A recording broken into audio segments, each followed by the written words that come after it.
If you are someone who loves to stay ahead of the curve, you probably know that Texas politics is usually a pretty predictable affair. Yeah, you can generally see the outcome from a mile away. Right.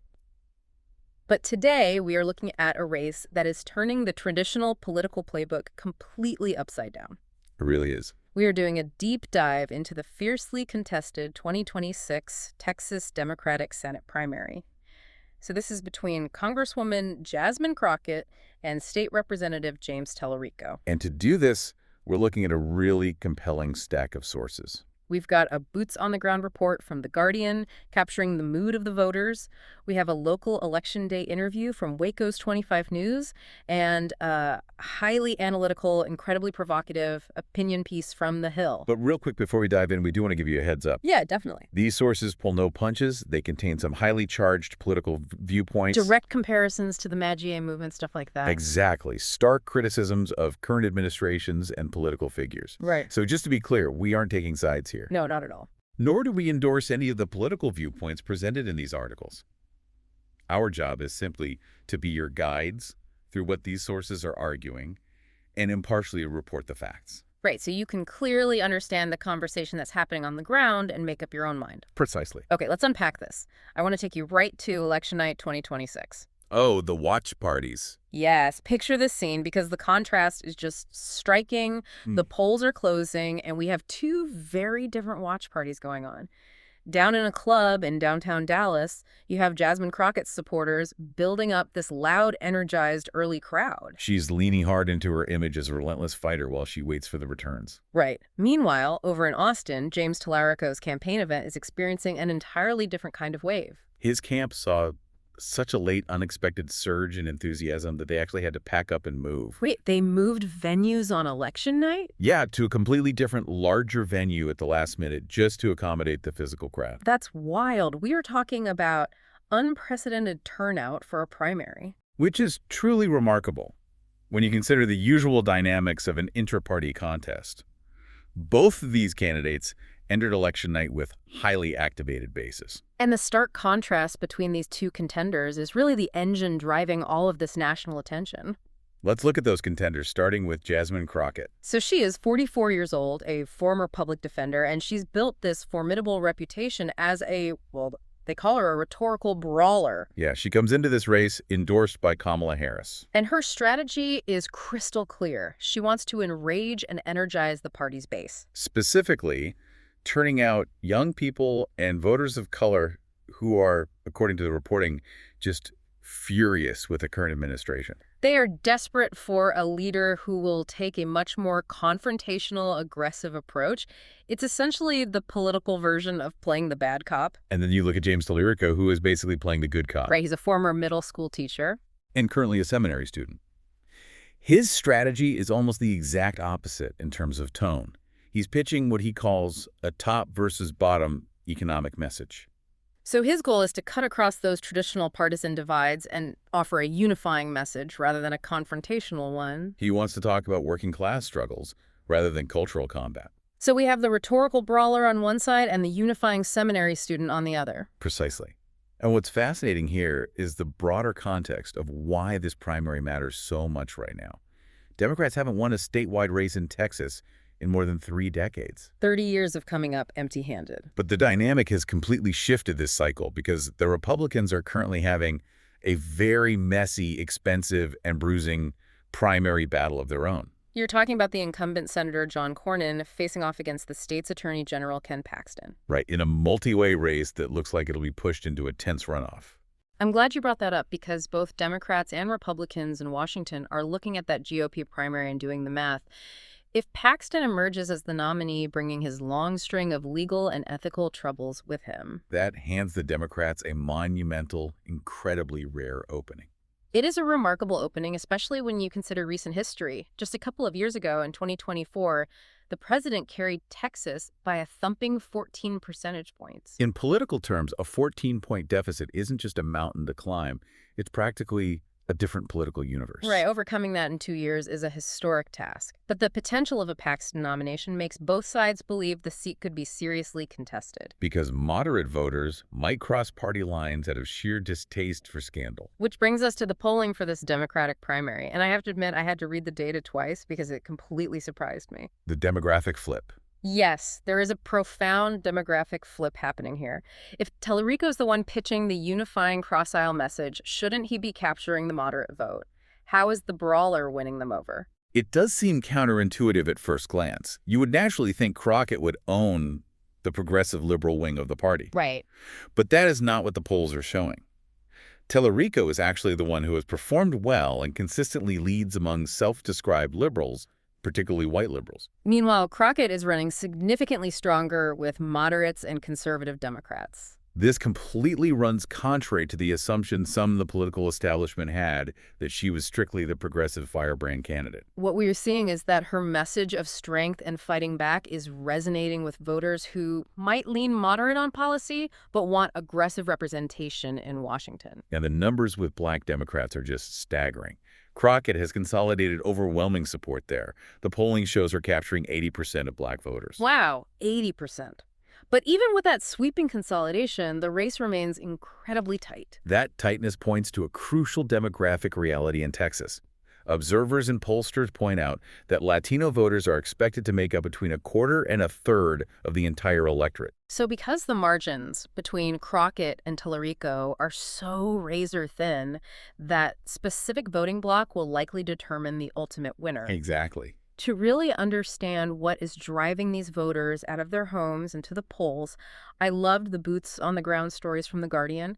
They really humanized this abstract data for me. Yeah, they really did. For example, there was Montserrat Garibay, a Democratic candidate for the state legislature. She was standing at the University of Texas in Austin, gesturing to these surprisingly long lines of students waiting to vote. She pointed out that quality candidates bring people out. Right, and regardless of the outcome, she felt both Crockett and Talarico were generational talents. And you see that specific youth enthusiasm in voters like Anusha Adusamili. She's a 19-year-old public health student who told reporters she was voting for Talarico. Her reasoning was that she felt he was slightly more progressive, and she particularly liked his pledge to completely reject corporate PAYE money. For anyone who isn't steeped in campaign finance law, corporate PAYE money basically refers to funds pooled by major business interests to heavily influence elections. Rejecting it has become a huge purity test for young progressive voters who feel corporations have too much power. She is exactly the kind of energized young voter Talarico's campaign is trying to capture. But then you look at a voter like Julia Berliner, a 27-year-old PhD student, and her story really encapsulates the agonizing conflict a lot of Democrats are feeling. She was literally standing in line to vote, wrestling with this critical question of what works in Texas. She didn't want to make a choice that might betray any chance her party had of actually flipping the state in the general election. It's that classic everyday dilemma of choosing between your pragmatic head and your idealistic heart. Ultimately, she went with her heart and voted for Crockett, saying she was the candidate she'd be genuinely proud to have represent her. That tension between perceived electability and authentic representation is at the very core of this primary. And it goes far beyond just political strategy. It touches on raw, everyday economic anxiety. The Guardian spoke with Raquel Rivas, a 53-year-old custodian, and her story is incredibly moving. It really is. She had to take on a second full-time job to support her undocumented husband, who no longer feels safe working his usual jobs in the current climate. She's also helping to support 4 adult children who are struggling just to afford groceries and keep the lights on. She told the reporter bluntly, "We're suffering." And when it came time to cast her ballot, she voted for Jasmine Crockett. Her reason was wonderfully simple, yet powerful. She said she speaks up.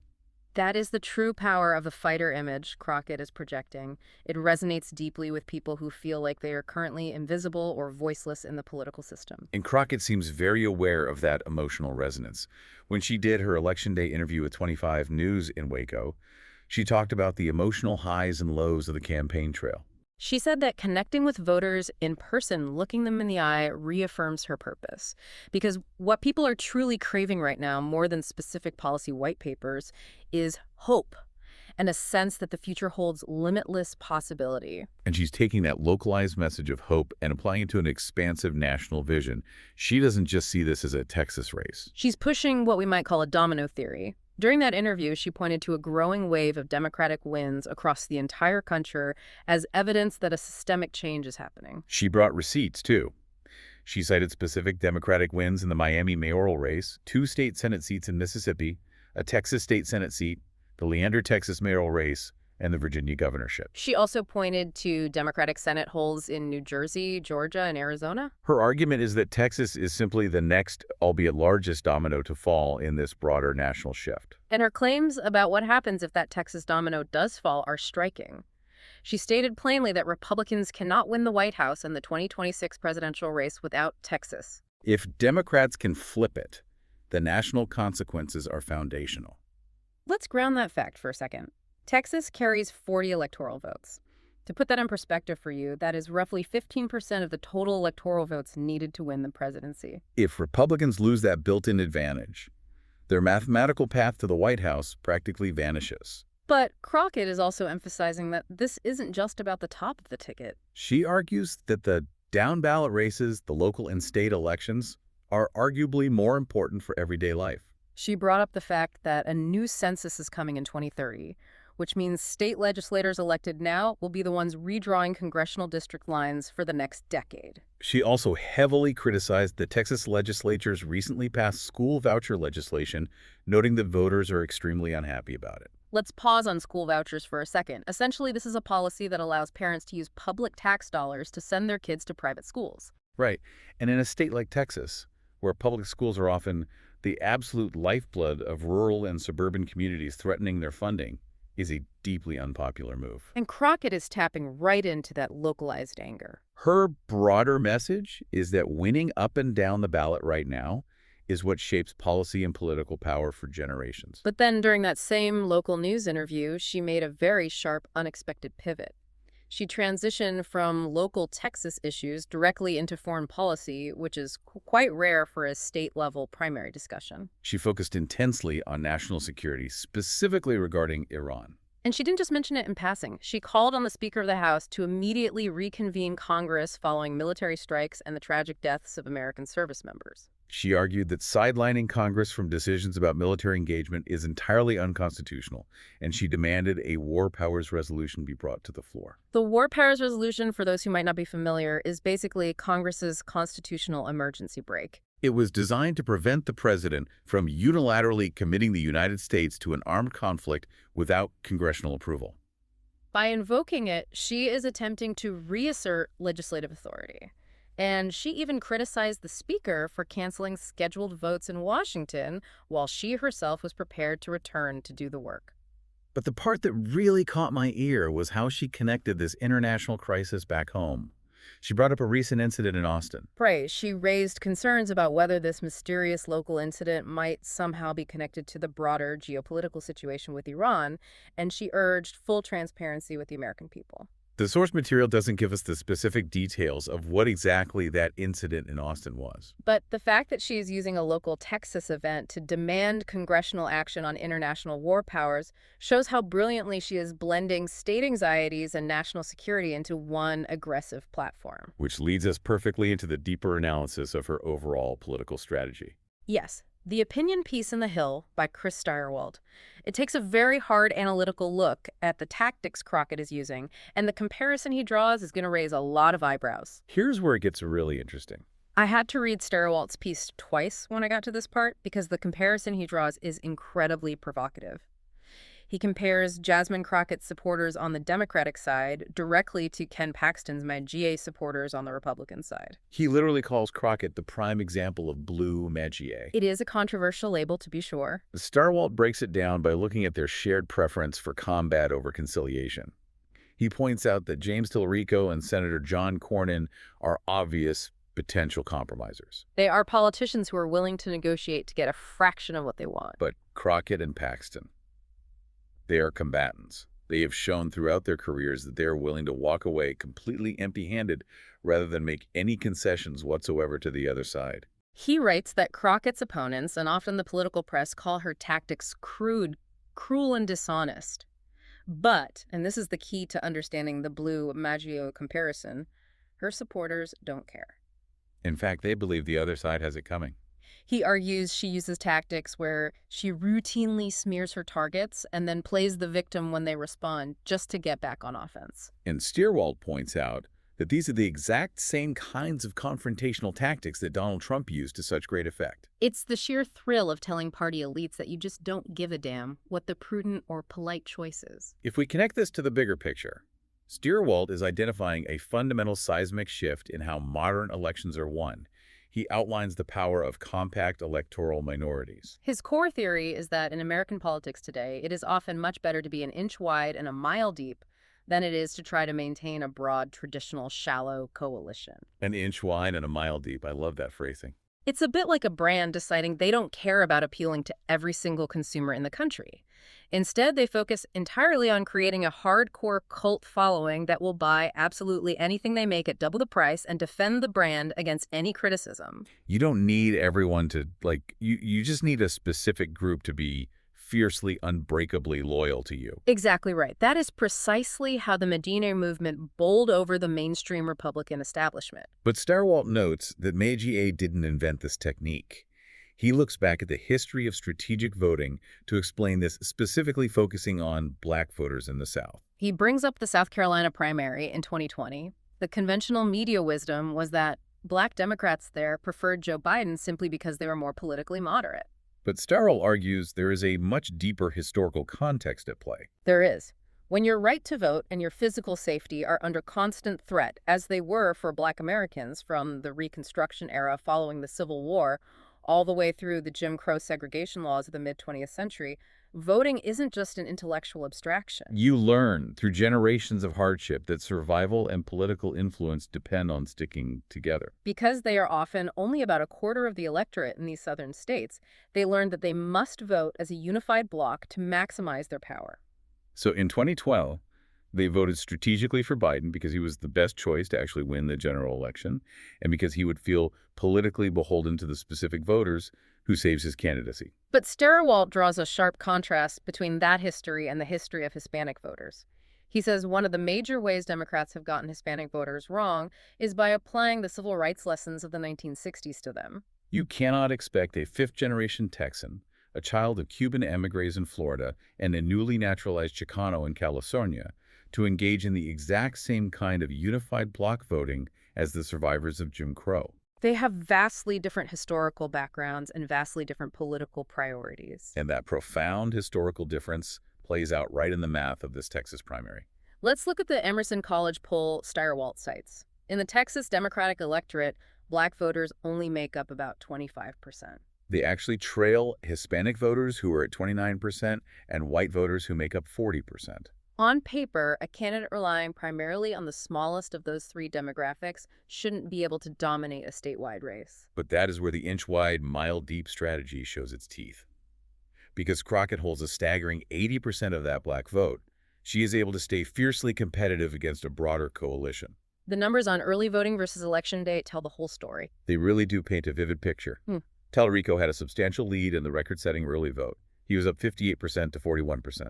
But among the voters who planned to show up and vote on Election Day itself, Crockett was leading by 11 points. She overcomes that significant early deficit purely through the absolute unyielding unity of a compact minority. This raises an important question, though, and it is the dilemma Stierwald poses at the end of his piece. We call it the Abrams versus Warnock dilemma. For context, Raphael Warnock is the current Georgia senator who managed to win a fiercely competitive primary, but then he also built a broad, moderate coalition to actually win the general election in a tough, divided state. Stacey Abrams, on the other hand, brilliantly energized the progressive Democratic base to win her primaries, but she ultimately fell short in the general elections because that base alone wasn't quite enough to cross the finish line. Stierwald argues that winning a primary only to lose a general election is an empty victory. He suggests that what black Democrats in Texas really want is a Senator Warnock, someone who has the political gifts to win both.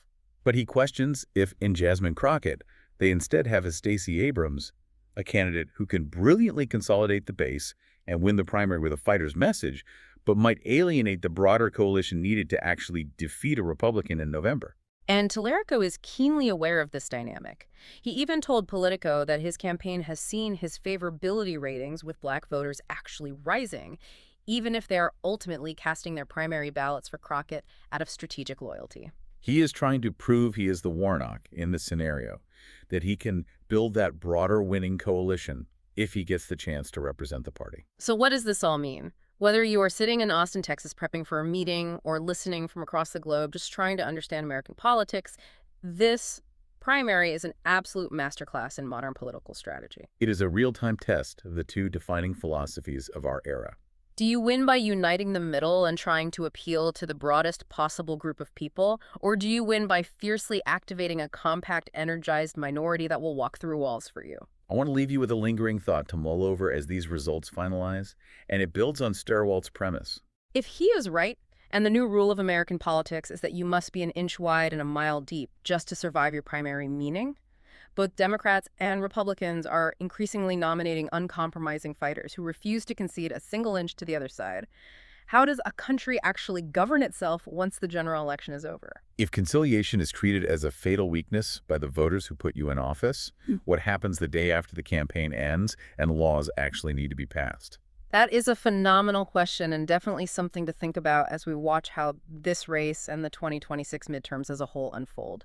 Thank you so much for joining us for this deep dive into the source material. Remember to keep questioning what you read, look beyond the headlines, and we will catch you next time.